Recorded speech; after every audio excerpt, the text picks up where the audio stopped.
I mean, there's a bit of needle, you can see that. I mean, I think the point was made that they're just so different, these two lads. I mean, it's as simple as that.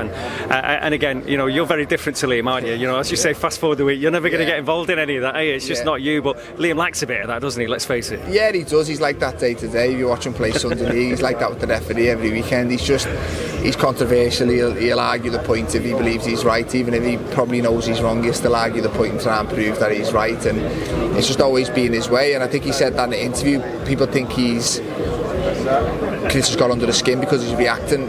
He does that day-to-day life. That's just the way he is, and it's not an out of character for him. But look, they can both say as much as they want. It's good for us watching, but no, they've both shown previously in the past that they both can deliver on the night. They've both boxed at a high level. They both won at a high level, although Liam slightly higher. But it's making for a good fight, and I do believe it does gel pretty well into a good competitive fight, but one that we believe Liam's good enough to win. As you're kind of making a point, Liam would have an argument in an empty room anyway, but do you think he has got to Eubank a little bit?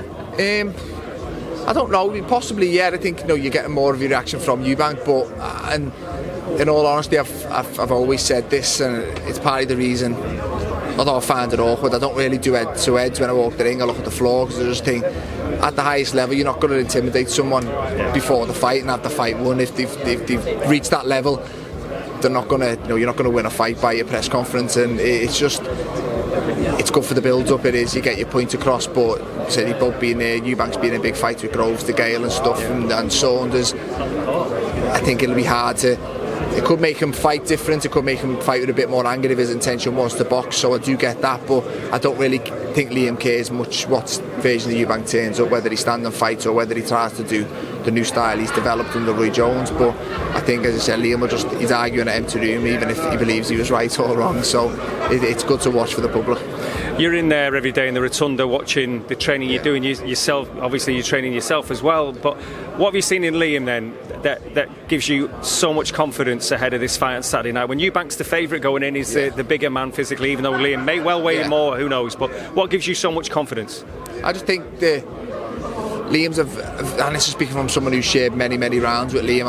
I'm a much bigger man, and I've boxed and sparred some top fighters all over the world, and Liam's a very good fighter. He's very clever, very smart when you're in, and from the outside looking in, he probably looks like how he walks forward with a tight guard, but there's a lot more to it. There's a lot of thought process behind it, and a lot of his opponents don't realise that until they're actually in with him. You see with the Fowler fight, you see him with who's he fighting in New York?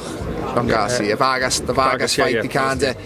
He's not just walking people down. He's educated pressure. He makes people throw more than they'd like to keep him off and stuff. And he's very good. And I think he's showing it at the very highest level. And I think that's what Chris hasn't done. Chris has looked good at a very good level, but the minute he stepped up that little bit further to the very top, he's come up short. And I just think they can both stand, they can both trade, they can both punch.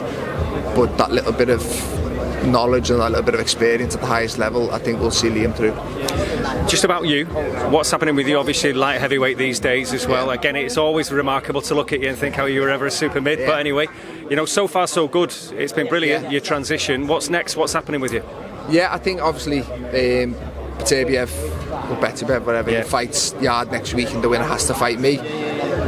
It's a good fight. I believe Beterbiev wins. If he does, I believe he does Ramadan, which is March, April. So by the time he starts camp again, you're looking like summertime, end of summer, before I can fight him. And my last fight, Border League, was in August, and I didn't really want to just sit out the ring for the best part of 12 months and then go into the most important fight in my career. So I spoke to my team and said I want to fight in the meantime. And it's risky, but if I'm good enough to go and win all the belts, I should beat anyone else in the world, and I fully believe that. I believe in my own abilities, and they said I can fight in March. We're in the middle of sorting it now. Hopefully I can get over the line and get a date announced, and to headline in Liverpool, it's going to have to be a decent opponent. So I think that's just what they're trying to sort at the minute, but I want to fight, I want to stay active, I want to get another camp in with Buddy. We've only had 2 so far, and I feel like I show an improvement in either one of them. So it's just the end goal is to fight Beterbiev for all the belts, and that's what I'm looking for. And up until then now is to just improve as a fighter and make sure I'm good enough to get the job done, which I fully believe I am.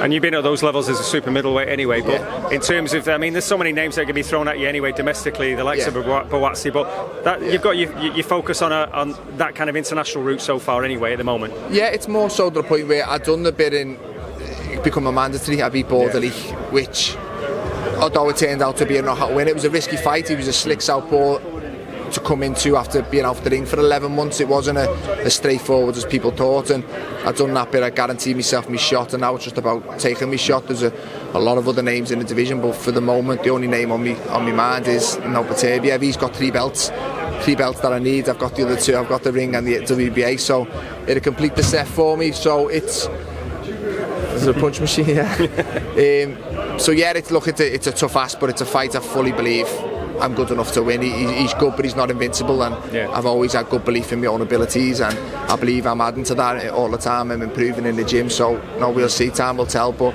I definitely believe I finished this year as a world champion again. Very final one, he's disappeared now, but Crolla normally has a kind of bet with you lot, doesn't he, in terms of United and Liverpool and who's going to finish where, and I think his bet's looking alright at the minute. I mean, how are you feeling about it? He's been quiet for the last few years, but he seems to have got a bit mouthy. We've got a group chat, he's piping up a little bit, but there's still a long way to go, we'll see. Yeah, alright, he's there now. Right. Good man, thanks Callum. No worries.